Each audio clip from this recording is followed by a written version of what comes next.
Londres 2023, el set de televisión más prestigioso de Europa. Richard Morrison, el gatekeeper de la cultura británica, lanza la bomba.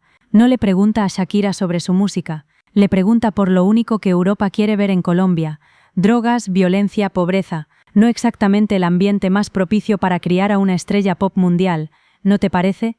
Lo que pasó a continuación no solo dejó a 50 millones de espectadores sin palabras. Lo que Shakira respondió, usando la dignidad de su acento costeño, fue el tiro de gracia. Pero atención, esta no fue solo una pelea de egos, fue el capítulo final de una guerra mucho más grande que la artista llevaba años librando: la guerra contra el machismo, la guerra contra el fisco español y la guerra por el control absoluto de su propia narrativa. Parte 1. La verdad tras el villano. ¿Quién es Richard Morrison? El presentador Richard Morrison esperaba un momento viral de artista ofendida. Lo que no sabía es que Shakira ya lo había investigado. En realidad, Richard Morrison no es un presentador de talk show, sino el respetado jefe de crítica musical del The Times y columnista de la BBC Music Magazine. Es decir, el hombre que define lo que es buen gusto en el Reino Unido. Y aquí viene la polémica. Este señor, que intenta reducir el talento de Shakira a sensualidad latina exótica, ya tenía su propio historial de sexismo. En 2014, Morrison fue acusado de sexismo por concentrar sus reseñas de ópera no en el talento de la mezzosoprano Tara Erroth, sino en su físico. Este es el patrón. El establishment europeo siempre ha intentado decirle a la mujer talentosa, sea latina o europea, que su cuerpo importa más que su arte. Pero la hipocresía es aún más profunda. Este mismo hombre, Morrison, en 2020 pidió eliminar himnos nacionalistas británicos de los proms, calificándolos de al borde de ser incendiarios en el contexto de Black Lives Matter. El gatekeeper que ataca el chauvinismo británico es el mismo que usa clichés racistas para atacar a una mujer colombiana. Shakira sabía que esta confrontación era su oportunidad para destrozar la doble moral occidental. Parte 2. El juicio al acento y el cuerpo. El insulto sobre Colombia era la gota que colmó el vaso. Pero Richard Morrison no es el único que ha juzgado a Shakira. La prensa rosa en realidad lleva años librando una batalla personal contra ella. La artista, que se siente orgullosa de sus costumbres colombianas y su acento costeño 3, es constantemente criticada por su acento cambiante, a pesar de que es lo más normal del mundo para alguien que vive rodeado de otras lenguas. Es el juicio constante de la autenticidad latina. Pero no es solo el acento, es el cuerpo. ¿Recuerdan cuando fue criticada y sometida a body shaming por su celulitis? Cuando una simple foto de estudio se volvió polémica por un reflejo que fue invasivamente interpretado como un juguete sexual, con comentarios que preguntaban si Piqué estaba haciendo bien su trabajo. Era un ataque a todo lo que representa Shakira, una mujer de una cultura exótica a la que se le exige la sensualidad, pero se le niega la dignidad. Parte 3. La estocada final. Rolex vs la Inquisición. La venganza de Shakira no fue un arrebato de ira, sino una estrategia financiera y legal perfectamente calculada. El momento de la BZRP Session Board 53 no fue solo música, fue un demoledor informe de valoración corporativa.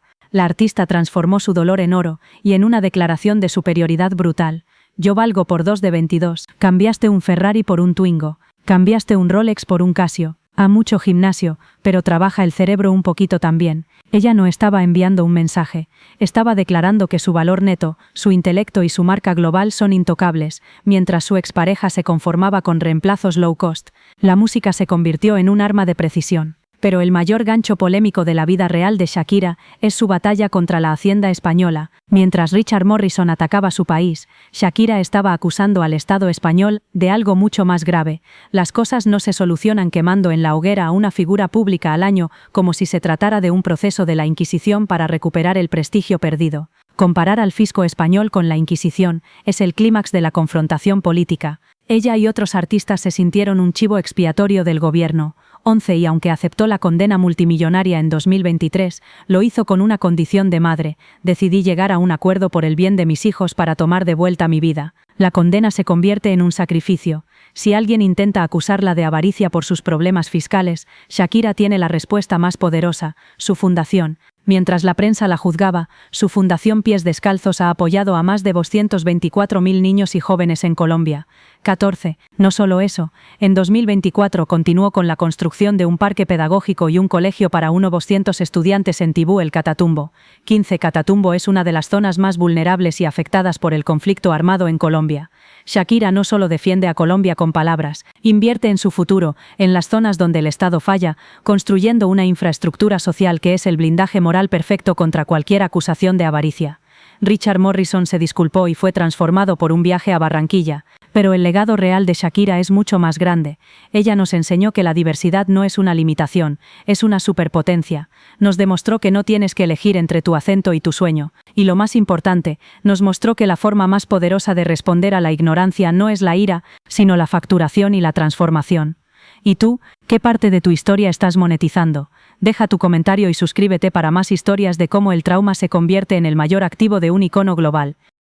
El reposicionamiento de Shakira tras su sonada ruptura personal en 2022 y sus consecuentes batallas legales no es un simple capítulo de farándula, constituye un caso de estudio sin precedentes en la gestión de crisis reputacional y la monetización estratégica del trauma. La artista colombiana transformó su dolor en una declaración cultural y financiera, utilizando el lenguaje del branding global para asegurar su autonomía y redefinir su valor de mercado. El manifiesto de esta transformación se cristalizó en la BZRP Session Bre 53, una obra que, más allá de la música, operó como un demoledor informe de valoración corporativa. La canción empleó analogías de marcas específicas que resonaron globalmente, estableciendo una jerarquía de valor de manera brutalmente efectiva. Yo valgo por 2 de 22, cambiaste un Ferrari por un Twingo, cambiaste un Rolex por un Casio. Esta comparación no fue casual, se convirtió en el motor financiero del desamor. Las marcas mencionadas como Renault Twingo experimentaron una publicidad masiva e instantánea, confirmando que Shakira había convertido el dolor personal en un producto cultural de valor de mercado inmediato. Esta catarsis pública fue justificada por la propia artista no como una venganza, sino como un acto de supervivencia y de legado. Shakira declaró que su nueva obra era necesaria para poder vivir tras su ruptura con Piqué en 2022 y para dejar a sus hijos un legado de honestidad y control sobre su narrativa personal. Esta postura enmarca la creación artística como un ejercicio de soberanía post-dependencia emocional. Anteriormente la artista había revelado sentirse bastante dependiente emocionalmente, un poco como arrastrada, como si fuese una seta. Al exponer y superar esta vulnerabilidad, se transforma de objeto de chisme a narradora soberana, tomando las riendas de su propia historia. El lanzamiento del álbum Las mujeres ya no lloran y la subsiguiente gira mundial son la culminación de este reposicionamiento. La Las mujeres ya no lloran World Tour, anunciada en Coachella, solidifica la narrativa de la mujer que tras la adversidad recupera su espacio escénico y financiero a nivel global. La profundidad de la estrategia de Shakira se entiende al analizar cómo utiliza símbolos universales para trascender su lucha personal. La elección de marcas como Rolex y Casio permite a la audiencia global identificarse con una lucha que, aunque se desarrolla en la élite mediática, utiliza iconos del consumo masivo, maximizando el gancho y la resonancia cultural. Surge inevitablemente la pregunta, ¿es este empoderamiento un acto feminista auténtico o una precisa estrategia de capitalismo de la vulnerabilidad?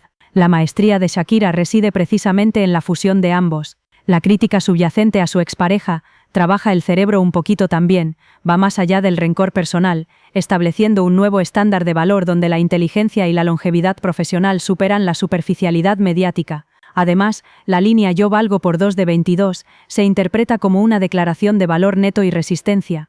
No es simplemente una burla a la nueva pareja, sino una declaración de que el valor intrínseco de Shakira, su historia, su catálogo, su marca, supera con creces el de cualquier reemplazo volátil. Esto establece su marca como atemporal y de alto rendimiento frente a la fugacidad de las tendencias. El dolor se convierte así en un asset generador de ingresos, demostrando una precisión quirúrgica en la gestión del trauma corporativo. El conflicto legal de Shakira con la Hacienda española por presunta evasión fiscal es, quizás, el punto más polémico de su carrera reciente. Sin embargo, la artista ha manejado esta crisis no desde la defensa legal tradicional, sino desde una audaz estrategia retórica de victimización política y moral, presentando al Estado español como un poder opresor. La defensa de Shakira se centró en atacar no solo las acusaciones, sino el proceso mismo. La artista criticó severamente la exposición mediática de su caso, llegando a acusar a un alto funcionario del Ministerio de Hacienda español de hablar en televisión antes del juicio, lo cual, según su declaración, cuestionaba la presunción de inocencia en su proceso. El gancho retórico más potente fue el uso de la metáfora histórica. Shakira equiparó el escrutinio fiscal con una práctica medieval, afirmando que las cosas no se solucionan quemando en la hoguera a una figura pública al año como si se tratara de un proceso de la Inquisición para recuperar el prestigio perdido. Esta comparación es incendiaria, sugiriendo que el fisco español opera por venganza pública y no por justicia. Al usar el término Inquisición, la artista apela a una memoria histórica, particularmente en Latinoamérica, donde el concepto evoca control colonial y abuso de poder. A pesar de declarar que su equipo legal no había encontrado el más mínimo signo de ilegalidad incluso tras investigaciones de instituciones como la IRS y la Casa Blanca, Shakira optó por aceptar la condena fiscal en 2023. Ella justificó el acuerdo como un sacrificio maternal, necesario por el bien de sus hijos, para así tomar de vuelta su vida. Este movimiento desactiva la narrativa de culpabilidad total, transformando el veredicto en una decisión pragmática, preservando su legado de honestidad ante sus hijos. Previamente su equipo ya había catalogado al artista como un chivo expiatorio utilizado por el gobierno español para presionar a otros contribuyentes. El caso de Shakira no es aislado. Ella y otras figuras de alto perfil, como futbolistas y artistas, se convirtieron en un blanco habitual del fisco de España. Este patrón sugiere una estrategia estatal de utilizar a celebridades como ejemplos disuasorios, lo cual solidifica la narrativa del chivo expiatorio. Adicionalmente, Shakira alegó que su patrimonio actual deriva de ingresos generados antes de llegar a España y después de su partida, sugiriendo que no obtuvo ganancias significativas durante esa década en España. Si sus ganancias principales realmente se generaron fuera del territorio español durante el periodo fiscal en disputa, la intensidad de la persecución legal se vuelve significativamente más controversial.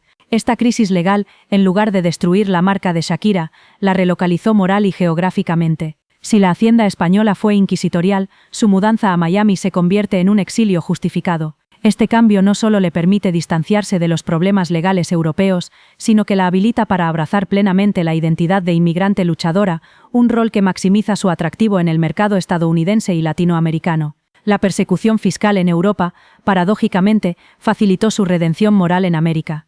El tercer pilar de la nueva narrativa de Shakira es la reafirmación de su identidad latina y su incursión en el discurso político sobre migración, aprovechando su estatus de inmigrante exitosa para abogar por los más vulnerables.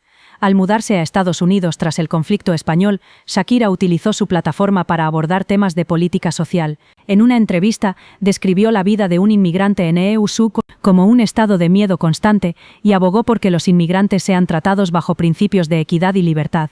Esta declaración la sitúa como una voz activa y poderosa en el debate migratorio estadounidense, humanizando la crisis y amplificando su relevancia más allá del entretenimiento. Su activismo en este campo se fortalece por su propio exilio autoimpuesto de Europa. Este discurso se contextualiza dentro de las problemáticas de racismo estructural que afectan a Latinoamérica. Las reflexiones de figuras como Yalitza Aparicio sobre el racismo en México y la persistencia del racismo estructural en Colombia, incluso con líderes afrodescendientes en la vicepresidencia, demuestran que el desafío racial es un fenómeno sistémico que impacta la percepción y el trato de todos los latinos, independientemente de su nivel socioeconómico. Shakira, al hablar del miedo del inmigrante, establece un puente narrativo que conecta sus problemas de élite con la causa de las minorías.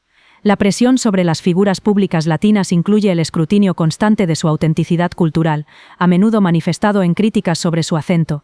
Shakira ha sido objeto de críticas por el cambio de su acento a lo largo de los años, algo que es reconocido como lo más normal del mundo al estar rodeada de gente con otro acento. 4. Sin embargo, en contraste con esas críticas, la artista se ha reivindicado públicamente, mostrando con orgullo su acento costeño y sus dichos barranquilleros favoritos. Este acto de rescate del acento natal y sus raíces funciona como una respuesta directa a la crítica de la pérdida de identidad. En el marco de su ruptura con Piqué y su salida de España, el regreso al acento caribeño simboliza el regreso a sí misma y el rechazo a la asimilación cultural europea o catalana. El acento, antes un punto de vulnerabilidad, se convierte en un arma de autenticidad. Al adoptar un discurso político abierto sobre el miedo inmigrante nueve y simultáneamente rescatar sus raíces costeñas, Shakira construye una identidad que se blinda contra la acusación de ser falsa. La lucha por la equidad en EU-SU se vincula con su historia personal. Si en Europa fue tratada como un chivo expiatorio por ser una celebridad extranjera rica, en América se convierte en la voz de los inmigrantes vulnerables. Esta yuxtaposición maximiza su credibilidad moral y su impacto geopolítico. La Fundación Pies Descalzos es la contraparte moral y estratégica de los conflictos legales y personales de Shakira. Esta sección confirma que la filantropía del artista no es un mero gesto superficial, sino una infraestructura social de gran escala que actúa como el blindaje reputacional definitivo contra cualquier acusación de avaricia fiscal. A cifras de impacto y geografía estratégica. La magnitud del compromiso de la Fundación Pies Descalzos en Colombia es innegable. Las cifras demuestran que es una entidad de desarrollo social masivo, reconocida como la que más ha aportado al sector educativo en el país. La Fundación ha apoyado a más de 224.000 niños, niñas y jóvenes, y ha capacitado a 12,824 profesores. Existe además una clara estrategia de género en su trabajo, que se alinea con el reciente discurso feminista de la artista. El 55% de los beneficiarios son mujeres, el 85% de los docentes capacitados son mujeres, al igual que el 80% de las familias y cuidadoras con las que trabaja la Fundación. Lo más significativo es la geografía estratégica de sus proyectos. La Fundación se concentra en zonas de Colombia de alta vulnerabilidad y afectadas por el conflicto. Recientemente se ha enfocado en la construcción de escuelas en Tibú, una región históricamente violenta, donde está próximo a estrenarse un parque pedagógico, ecológico y cultural para 1,200 estudiantes. 18. Otros proyectos notables en 2024 incluyeron la entrega de una nueva escuela en Cartagena e intervenciones con enfoque etnoeducativo en La Guajira, atendiendo a la comunidad indígena guayú y a migrantes venezolanos. Esta elección de ubicaciones maximiza el impacto social en áreas donde la presencia estatal suele ser precaria. Los proyectos son inversiones tangibles y de largo plazo en infraestructura educativa. En Barranquilla, su ciudad natal, los proyectos incluyen la institución educativa Villas de San Pablo, que abrirá en 2026 para 960 estudiantes, y la institución educativa Pies Descalzos Nuevo Bosque, ya terminada, también para 960 alumnos. Esta inversión masiva opera como el contrapeso moral perfecto a las acusaciones fiscales. El mensaje implícito y estratégico de la artista es: pueden acusarme de avaricia en Europa, pero mi dinero se está invirtiendo en la transformación del tejido social de mi nación de origen, en las zonas de mayor necesidad. El alcance y la seriedad de estos proyectos otorgan a Shakira una influencia social y política indirecta inmensa. Al operar en zonas donde el Estado ha luchado por establecerse, la Fundación funciona como un actor de desarrollo cuasi gubernamental, validando la figura de Shakira como una líder social y no solo como una figura pop global. Su generosidad, verificada y cuantificada, se convierte en la defensa de relaciones públicas más efectiva contra el escrutinio financiero internacional. La polémica sobre la imagen de Shakira no es solo un fenómeno de la prensa rosa, es una manifestación del juicio cultural y de género que las figuras femeninas latinas enfrentan constantemente en los medios occidentales. La artista ha sido sometida a un escrutinio exhaustivo de su físico, ejemplificado por el body shaming por su celulitis y críticas a detalles irrelevantes de su imagen personal, como el estado de sus uñas. Este nivel de escrutinio expone el doble estándar. Se espera una sensualidad latina exótica, pero cualquier signo de naturalidad o imperfección es usado para el escarnio. Un ejemplo emblemático de esta hipersexualización ocurrió cuando una fotografía inofensiva generó polémica por un reflejo que los detractores, de manera invasiva, interpretaron como un juguete sexual. Los comentarios de burla se centraron en si su pareja Piqué estaba o no haciendo bien su trabajo, demostrando que la crítica busca cualquier excusa para sexualizar y desacreditar la imagen de una mujer poderosa cuya sexualidad no está subyugada al control masculino. La defensa de sus fans y el aplauso a su imagen natural y body positive demuestran una resistencia cultural contra estos patrones de juicio. Para entender la raíz de este escrutinio, es crucial analizar la crítica cultural europea. Richard Morrison, crítico musical jefe de The Times y columnista de la BBC Music Magazine 23, representa el establishment de la crítica cultural británica. En 2014, Morrison fue uno de los críticos acusados de sexismo por sus reseñas sobre la mezzosoprano Tara Errock, centrándose en su físico durante una producción de The Rosencavalier. El hecho de que un crítico de este prestigio haya caído en el mismo tipo de juicio superficial y sexista que Shakira enfrenta a nivel masivo 21, revela que el problema no es la prensa sensacionalista, sino un prejuicio cultural arraigado en la crítica occidental que se centra en el cuerpo de la mujer por encima de su talento. Esta figura de autoridad cultural presenta una fascinante contradicción. Morrison, el crítico que en 2014 fue acusado de sexismo, se convirtió en un agente de cambio social en 2020. En la BBC Music Magazine Morrison lideró la demanda para eliminar canciones nacionalistas de los proms, calificándolas de al borde de ser incendiarias en el contexto del movimiento Black Lives Matter. Este contraste subraya la hipocresía y la evolución forzada de los medios tradicionales. El patrón de escudriñamiento cultural se hace evidente. La crítica europea, representada por figuras como Morrison, históricamente ha intentado definir los límites de lo aceptable, ya sea en el cuerpo de una artista latina o en la expresión nacionalista británica. Shakira, con su control narrativo, desafía frontalmente a estos guardianes de la cultura. El análisis exhaustivo del reposicionamiento de Shakira post-2022 revela una estrategia de marca de una complejidad sin igual, que integra la gestión de crisis legal, el empoderamiento feminista, la defensa de la identidad cultural y la filantropía de gran escala, y el escrutinio cultural, y convertirla en una fuente inagotable de contenido, ingresos y reafirmación moral. Su narrativa se enfoca en que nadie más escriba su historia, una declaración que, si bien es cierta, también justifica la monetización precisa y quirúrgica de su vida privada. Ella ha transformado el concepto de la celebridad, ya no es una víctima pasiva de los acontecimientos, sino una gestora activa que utiliza la polémica como palanca para el control total de su vida postmatrimonial y post-Hacienda. El verdadero éxito de esta estrategia reside en el cambio geopolítico de su narrativa. La crisis legal en España, exacerbada por su descripción del proceso como una inquisición, catalizó su exilio y le permitió distanciarse de la imagen de una evasora fiscal europea. En contraste, su regreso a América la ha posicionado como defensora de los inmigrantes que viven con miedo constante y fundamentalmente como la gran benefactora de Colombia. El trabajo verificable de la Fundación Pies Descalzos, con su enfoque estratégico en zonas de conflicto y vulnerabilidad como Tibú y La Guajira, actúa como la garantía de su integridad moral. Esta inversión social es el contrapeso definitivo a cualquier acusación de avaricia. La controversia de clausura y el gancho más potente es la dualidad irresoluble. Shakira logró que la discusión pública se centre en su generosidad y su victimización personal, desviando exitosamente el foco del conflicto financiero, incluso aceptando una condena multimillonaria. Ella abandona Europa tildando al sistema de obsoleto y regresa a América como un ícono de la resistencia cultural y el desarrollo social. Esta es la máxima expresión del poder de la celebridad en el siglo XXI, la capacidad de convertir una derrota legal en una abrumadora victoria moral y financiera.